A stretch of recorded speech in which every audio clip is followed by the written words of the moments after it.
Bom dia, Estela, tudo bom? Bom dia, Gustavo. Tudo? E você? Tudo bem. Então, hoje a gente está aqui para mais uma entrevista do meu projeto. E eu gostaria de começar te perguntando qual a sua formação, qual a sua carreira acadêmica. Então, eu fiz o meu ensino médio na escola pública, junto com o curso técnico em Química. Entrei na astronomia, que é completamente diferente do que eu fazia.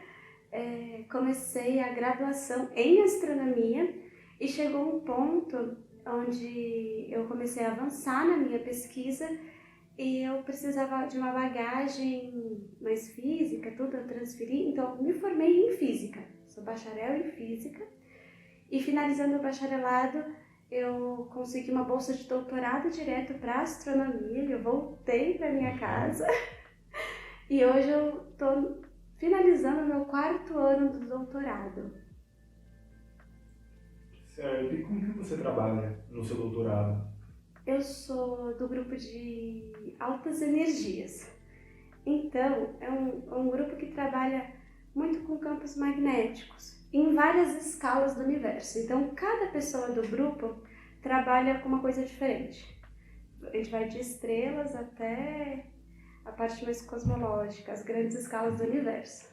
No meu caso, eu trabalho com as regiões mais vazias. Então, você tem que o universo está organizado em pequenas ilhazinhas, você tem várias galáxias, e essas galáxias se organizam em grupos ou aglomerados, dependendo do número de galáxias que você tem lá. Uma coisa interessante é que esses clusters, né, esses aglomerados de galáxia, por mais que eles sejam as maiores estruturas que a gente tem no universo, considerando a interação gravitacional, né, você vê essas galáxias, mas a maior parte da matéria que você tem nesses aglomerados está fora. Então, eu estudo essa região fora das galáxias, só que bem mais para a bordinha desse cluster. Por quê? Quanto mais vazio for aquela região, maior a chance de você encontrar relíquias do universo, sendo uma delas os campos magnéticos. Por quê? Quando o universo é um sistema muito dinâmico, então você tem muitas coisas acontecendo. Quando você vai para essas regiões mais vazias, não tem tanta evolução, porque na astronomia muitas vezes a gente fala evolução por interações. Então ali, um campo magnético que foi observado, gente, ele é muito pequeno, a gente fala que ele é 10 a menos 16 Gauss. Para vocês terem ideia, isso é 0,16 zeros e 1, de tão pequenininho que ele é. Então eles observaram, então a gente tem que investigar se esse campo magnético realmente ele é da origem do universo ou não. Então a gente estuda magnetogênese, uma volta enorme para chegar nisso.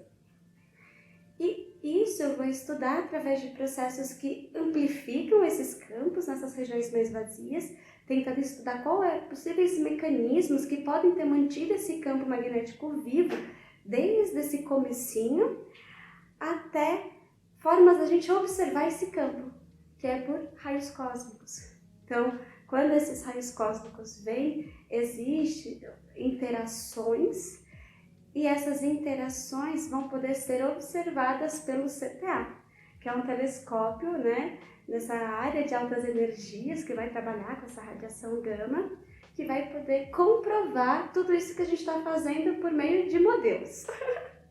Então, é isso, a gente saiu de uma observação, está fazendo um modelo para tentar explicar isso que a gente está observando e futuramente, com uma instrumentação muito melhor, muito mais avançada, observar para ver se a gente está certo. Então, é isso. Então você trabalha com dados que chegam aqui na Terra através de radiação Cherenkov. No futuro, sim, a gente vai trabalhar com a radiação Cherenkov. Atualmente, então, você usa dados de qual equipamento, qual detector? A gente trabalha com tudo modelado, a gente modela um universo num cubo. A gente tem as equações e parte de dados observacionais que a gente tem por diversos telescópios, né? Não tem um específico, a gente usa esses dados para modelar um pedaço do universo, um cluster muito realista. e a gente está tentando aprimorar esse cluster cada vez mais. Porque não tem... As pessoas que tentam estudar esses clusters, elas fazem muitas simplificações. Então, nós estamos tentando ser o mais realista possível, considerando vários termos dissipativos, como viscosidade, para ver se realmente a gente consegue modelar esse campo magnético e futuramente fazer essas propagações o mais realista possível. Então você utiliza o cluster aquele IAG para suas simulações ou um computador pessoal que nem o meu roda? Eu uso um cluster que está no IAG, mas não é esse maior. O nosso grupo tem um cluster, que a gente chama de GAPAI, que é do grupo de astrofísica de plasmas de altas energias, que fica na geofísica. Então a gente tem um cluster porque as nossas simulações elas demandam uma capacidade do computador imensa. Então as minhas simulações elas levam semanas para rodar. E isso eu estou falando de simulações usando 48 processadores. Então não é possível usar um computador de mesa, né? Esses computadores pessoais. É tudo no supercomputador. E assim, o que você acha do seu trabalho? Você gosta dele? Eu sou apaixonada pelo que eu estudo.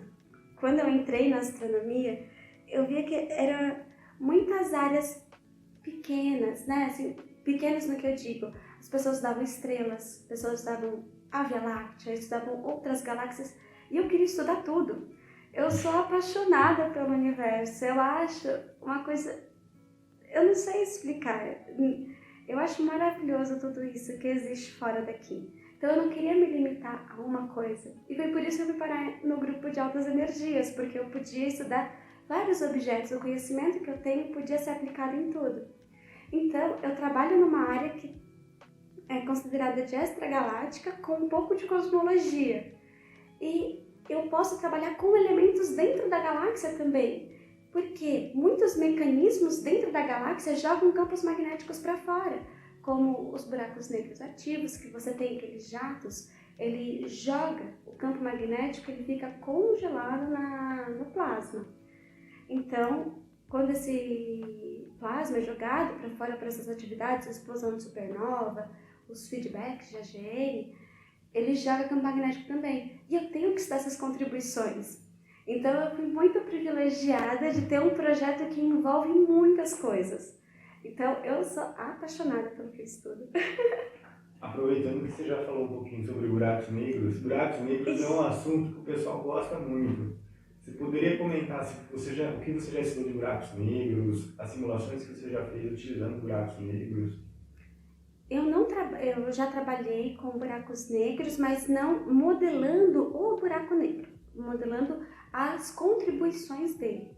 Então, você tem que um buraco negro ele gera aquela distorção, né? Você vai ter aquela matéria caindo nesse poço gravitacional, ele vai estar atraindo essa matéria, e essa matéria ela vai ser acretada naqueles discos. Existem muitos pequenos processos que a gente não fala muito, mas existem pequenos processos para fazer essa matéria cair até chegar num limite que a gente não consegue mais estudar, que é o horizonte de eventos.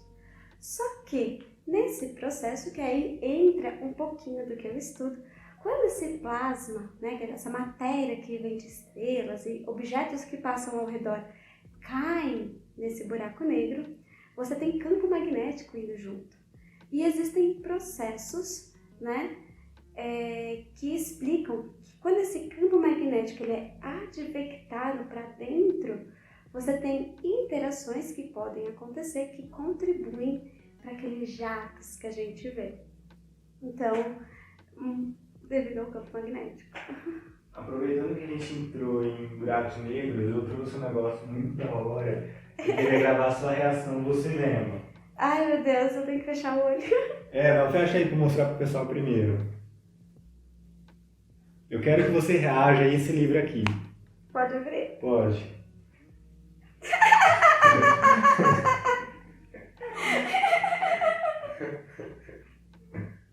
Muito bom, muito bom. Foi um novo investimento na Feira de Livros da USP. Nossa, ele é muito legal, adorei. Não, mais interessante é que tem um negócio aí desse livro que eu não sabia de relatividade. Colegas meus que já cursaram a relatividade também não sabiam dessa informação. Muito interessante. Gente, agora você entende relatividade geral.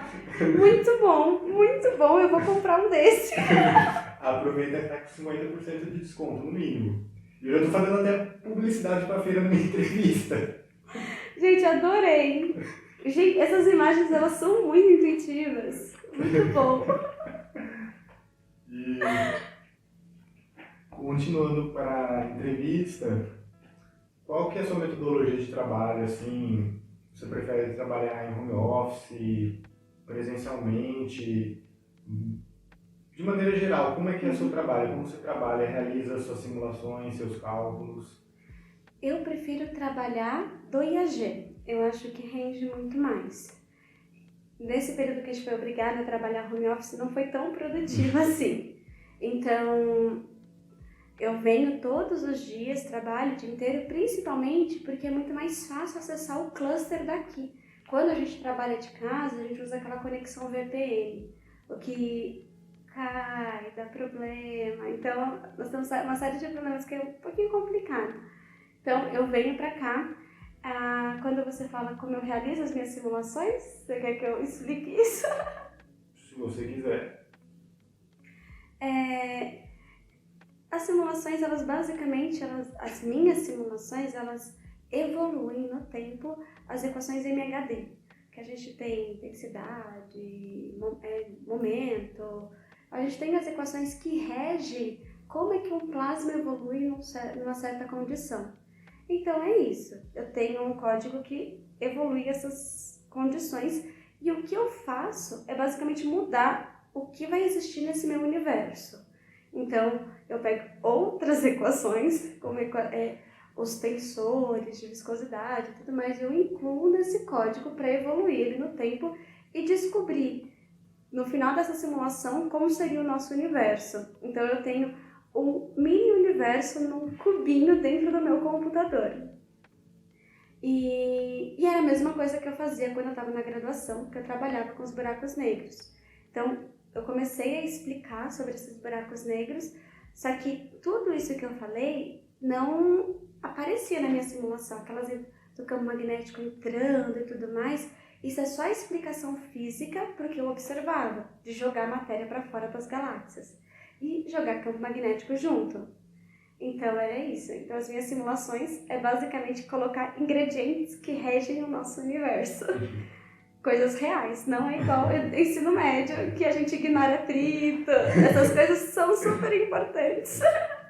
Bom, você comentou das suas simulações, me surgem duas dúvidas. A primeira, você comentou do seu código. Qual a linguagem que você utiliza nos seus códigos? E a segunda, você falou que você tem um cubinho no universo. Porventura, esse cubinho, ele te gera uma visão bidimensional, uma imagem estática, ou te gera uma imagem 3D a qual você consegue estar movimentando, vendo todas as possibilidades, assim, todos os lados? A minha simulação ela é em três dimensões, então eu consigo, por exemplo, eu quero ver meu campo magnético. Eu vejo como ele se distribui nesse cubo e eu posso girar. Então eu vejo ele em 3 dimensões. E a primeira pergunta, eu esqueci.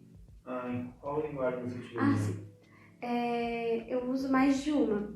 Então, as simulações mesmo que vão fazer esses cálculos, como eles são o que a gente diz paralelizados, a gente usa, ele não lê linha a linha, então ele usa vários lugares para calcular e depois junta, né, ele paraleliza o nosso código, eu uso em C++. Então, não é um código meu, existem muitos códigos da astronomia que são abertos, você pode baixar, no caso eu uso o Pluto, já usei o Gadget, então você tem vários códigos. E em casa mesmo, se você quiser fazer um modelo mais simples, obviamente, você pode pegar essas simulações e trabalhar. Então, existem esses códigos, que é o Pluto, que eu uso em C++, e depois, para fazer a análise dos meus dados, eu faço em Python, mas eu também já usei Fortran. O Fortran também ajuda muito. Aproveitando que você comentou com o pessoal em casa, eu me lembrei da palestra da Astronomia ao Meio-Dia, com a professora do Mackenzie. Eliane. Ela disponibilizou um código em Python da alguma coisa da questão solar. Estava dando uma olhada no código bem intuitivo, também disponível de graça. Aproveitando falando de Python, se eu não me engano tem uma biblioteca que a gente importa, que chama AstroPy, certo? Também é bem daorinha para isso. Existem muitas pessoas podem fazer, obviamente, algumas simulações, não todas. Você precisa de um computador muito robusto para conseguir rodar, porque você precisa fazer cálculos com muitas partículas, ou coisa com muita resolução. Muitas variáveis. Então, assim, ele é pesado computacionalmente falando, então você não consegue fazer no computador de casa. Mas se você diminui sua resolução, se você simplifica, você pode rodar. Então você pode fazer desde uma estrelinha até um pequeno pedaço do universo. Aproveitando assim, você disse que ainda está no doutorado, então talvez você já publicou alguns artigos? Não. É um pouquinho complicado. Tem algumas áreas. Por mais que eu trabalhe com modelagem, eu ainda estou um pouquinho naquela física mais teórica. Então eu estou mexendo um pouquinho naquela física teórica, então demora um pouco mais. Então a nossa previsão é ter o primeiro paper agora. Então depois que lança o primeiro, eu acho que o resto vai mais fácil. Mas ainda não. Eu sei que tem muita gente que trabalha com muitos dados, tudo lança com frequência. Mas quando é um pouco mais, você vai mexer na parte da teoria mesmo, dá um pouquinho mais de trabalho. Então, eu iria fazer uma pergunta, eu vou reformular para você. Qual seria a sua maior contribuição, maior feito da astronomia até o momento para você e para o seu grupo, para a sua pesquisa? A maior contribuição que eu tenho na astronomia foi com divulgação. Foi levando para algumas escolas, algumas palestras que eu dei, mostrando a importância e levando um pouco desse conhecimento que a gente adquire dentro da universidade para as pessoas, principalmente naquela fase de formação, as pessoas que têm curiosidade e não conseguem muitas vezes chegar até esse conhecimento. Então, eu diria que a minha maior contribuição foi na divulgação mesmo, onde a gente mostra para as pessoas que é um caminho possível e um pouquinho dessa nossa paixão. Na minha pesquisa, ela ainda está muito no começo, mas a gente vai trazer no final dessa simulação, dessas propagações e tudo mais, um modelo muito mais realista. Ainda não foi feito um modelo tão realista assim desses clusters de galáxia, e a gente vai poder trazer com uma maior precisão as observações que vão ser feitas pelo CTA. Então a gente vai ter uma previsão, um modelo que vai poder explicar muitas coisas, mas isso está em processo, ainda não terminou. Você poderia comentar sobre o CTA, para o pessoal que está em casa entender o que é esse projeto? O CTA, ele é o Cherenkov Telescope Array, ele é um grupo, né, um conjunto de telescópios que vão ser divididos em grupos de telescópios grandes, médios e pequenos, que vão observar essa radiação Cherenkov, essa radiação que chega, que quando esses raios gama, tudo, eles chegarem na nossa atmosfera, eles vão, a gente diz que é ir além da velocidade da luz, o que a princípio é impossível, mas isso a gente tem a velocidade da luz no vácuo. Quando você vai para o meio, então essa velocidade da luz ela aumenta um pouquinho. Mas quando ela começa a interagir, você tem esse chuveiro que vai se formando, você vai tendo produção de partículas e mais radiação, você tem que essa única que entrou vai se transformar em várias e formar aquele chuveiro azul que a gente vê naquelas imagens bonitas. E a gente vai ter esse conjunto de telescópios, grandes, médios e pequenos, captando essa radiação. E com isso, você vai conseguir, fazendo uma combinação desses dados, encontrar a fonte. Por quê? A gente tem questões em aberto na astronomia que a gente não sabe a origem dos raios cósmicos de ultra alta energia. A gente está falando de uma energia absurda. É radiação gama lá na pontinha do espectro. É uma coisa de louco. Então, a gente não sabe a origem desses raios cósmicos, não sabe a origem da radiação gama difusa, a gente não sabe a origem dos neutrinos. Então o CTA também vai vir para tentar responder. Por quê? Esses raios cósmicos de muita alta energia, eles são produzidos fora do nosso universo. Então estamos tentando descobrir quais são essas fontes. Então, agora uma pergunta um pouco polêmica e ela vem com um trechinho que... Nossa, recentemente estava bastante gente divulgando na divulgação científica falando da Marie Curie, que foi Nobel de Química e achei de Física também. E tem uma frase dela que eu gosto muito, que ela disse que quando ela trabalhava, fazia as pesquisas dela com rádio, ela fazia as pesquisas por amor, a pesquisa pela pesquisa, e não pensando, isso pode ser útil para tal coisa, porque ela nem imaginava que futuramente o rádio poderia ser utilizado em amplo espectro, em hospitais, para questão de processamento não, realização de imagens médicas, raio-x, ultrassom, vários campos que a gente utiliza elementos radioativos para estar gerando imagens nossas. Então ela realizava mesmo a ciência pela ciência, porque hoje a gente tem um questionamento muito grande. O porquê eu investir em astronomia quando existem pessoas pobres e passando fome? Qual a necessidade disso? E também o cenário que a gente vive atualmente. O que você acha a respeito disso? Qual a sua visão? Uma pergunta difícil. Eu acho lindo a produção de conhecimento. Eu acho que perdeu muito valor o conhecimento pelo conhecimento. Então, é uma coisa que, assim, você vai adquirindo e com o tempo você vai descobrindo. Eu acho que investir tanto na educação como essa produção, eu acho que é o melhor caminho. Eu acho que deveria. Porque quando você investe, quando a gente fala de produzir os conhecimentos, a pesquisa, você não está falando só do resultado final, você fala desde o começo. Então, você não tem como ter um pesquisador se você não tem uma pessoa que teve um ensino básico bom, ou que tem essa vontade de aprender que você ganha, principalmente nas escolas. Então, eu acho que essa parte é essencial. O melhor jeito de você melhorar a longo prazo é investindo, não digo em tecnologia, mas mais na parte de educação, que futuramente vai gerar essas pesquisas, enfim. Eu acho que é o melhor jeito para a gente evoluir.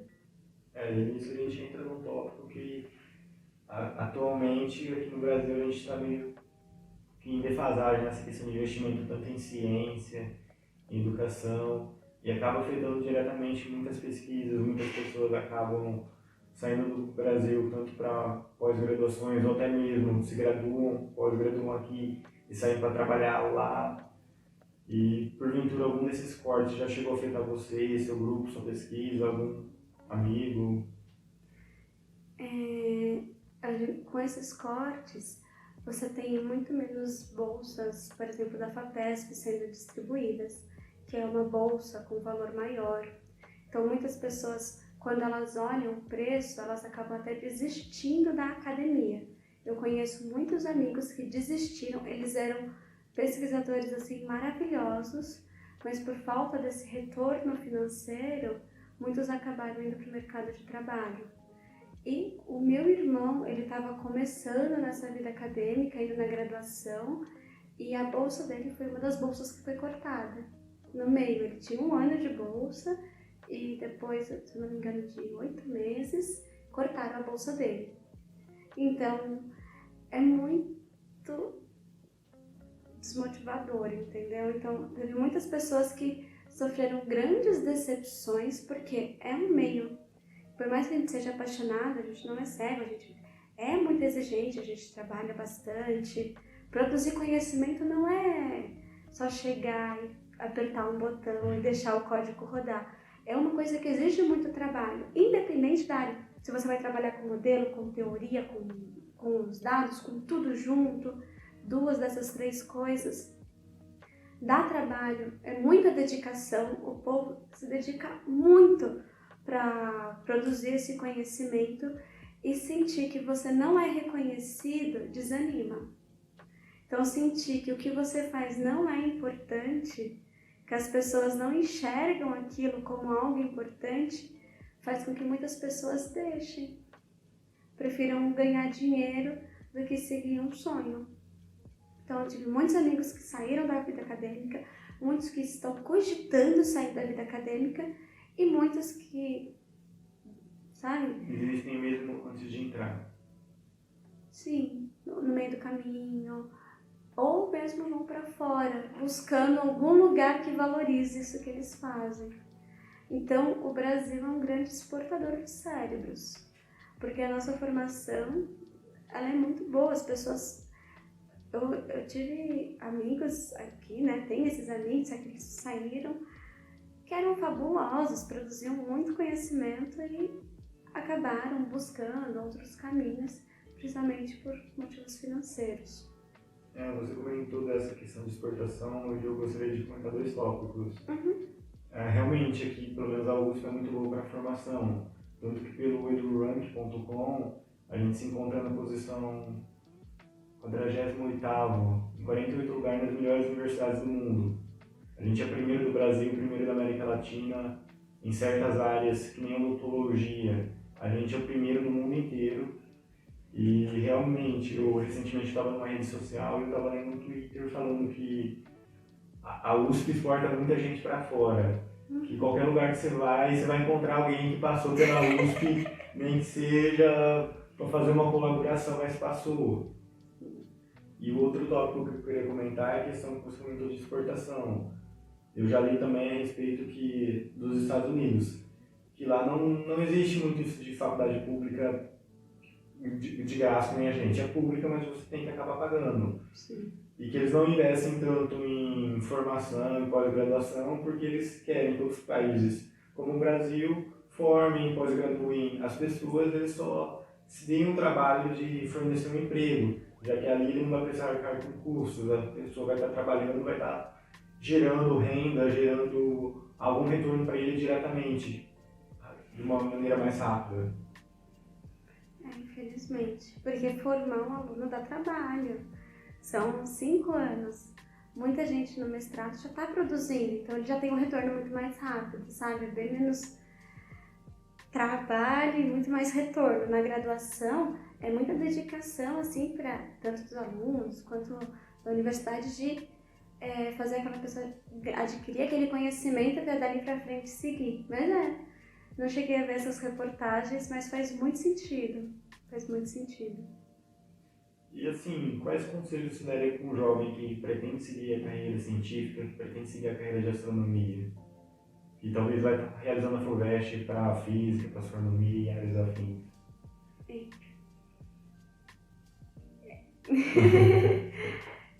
Olha, não desista. Não é fácil, como nada vai ser fácil. Só que eles colocam um pouquinho mais de medo quando você tenta fazer uma área de pesquisa. Mas é muito gratificante. Não é uma área de retorno rápido, então é uma coisa que você vai se dedicar bastante. Então, assim, se você ama, vai em frente. E não desista, você vai conseguir. Tem área para trabalhar. Oi? Não desista, saiu o resultado da primeira prova de cálculo, não desista. Não desista, porque eu fui muito mal na minha primeira prova de cálculo. Eu fui muito mal na minha primeira... Eu nunca tinha tirado nota vermelha em exatas antes daquele dia.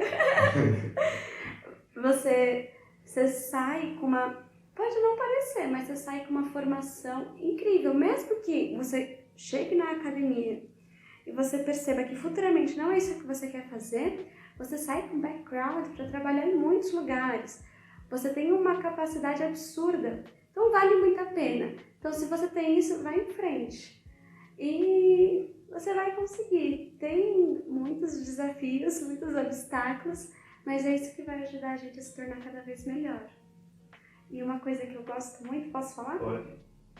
Uma coisa que eu gosto muito, principalmente que eu senti quando eu entrei no IAG, que foi a fase que eu mais precisei de ajuda, quando eu estava começando a faculdade, é porque existe muita colaboração. As pessoas, você não se sente sozinho, você descobre muitas pessoas que estão passando aquilo com você e as pessoas se ajudam. Então, tá um pelo outro ali, as pessoas se unem em grupo, um ensina o outro, você trabalha junto, mesmo que não exista um trabalho em grupo, você vai junto com os outros, então você nunca está sozinho. E mesmo depois que você termina a graduação, principalmente na astronomia, aqui no IAG, você tem um ambiente que muito mais acessível, com alunos da pós, com professores. Então é uma coisa muito legal. Foi o que mais me encantou quando eu entrei. E a penúltima pergunta seria: quais são suas expectativas a respeito do futuro da astronomia aqui no Brasil? Olha, estou investindo muito mais em divulgação. Eu acho que vai crescer. É difícil financeiramente falando, mas eu acho que tem tudo para crescer. Eu realmente não sei muito o que esperar, mas teve uma reviravolta agora em termos políticos. Então, eu acho que as pessoas estão olhando cada vez mais para esse lado, para a educação, para a pesquisa. Então, e as pessoas estão enxergando. Na minha época, não se falava de fazer astronomia na faculdade. Não se falava. Hoje em dia tem muito mais vagas sendo criadas, a astronomia está abrindo em muito mais lugares. Então, eles estão vendo essa importância da astronomia, não só no Brasil, como em muitos lugares. Acho que lá fora eles começaram a enxergar um pouquinho antes. Então, eu acho que eles vão ver, e é uma área que vai ter cada vez mais campo, se Deus quiser. A gente sempre manda pensamentos positivos para o universo. E como última pergunta para a gente finalizar a nossa entrevista, eu queria perguntar qual o seu objeto, corpo celeste favorito e o porquê. Olha, eu acho que eu sei que é meio bobo falar isso, mas eu acho que foi Saturno, porque foi o primeiro objeto que eu vi por um telescópio. E a primeira coisa que eu falei quando eu vi Saturno no telescópio, lá no Abraão de Moraes, foi: meu Deus, tem as mesmas cores do livro de geografia. Então, era muito perfeitinho, as cores, os anéis, e aquilo me encantou. Pena que não dava para levar para casa, senão eu levava. Então, eu acho que é muito mais emocional, mas eu acho... O primeiro que me vem à mente é Saturno, porque eu me apaixonei. Foi a primeira vez que eu realmente olhei por um telescópio. Então seria isso, Estela. Eu gostaria muito de agradecer a sua presença, seu tempo que você cedeu para estar me ajudando a realizar essa entrevista no projeto. E queria desejar boa sorte na sua pesquisa, no seu artigo que vai ser publicado logo logo. Vai dar tudo certo. Muito obrigada, foi um prazer participar. Espero que as pessoas também venham para as altas energias futuramente trabalhar com campos magnéticos, porque eles existem. Obrigada.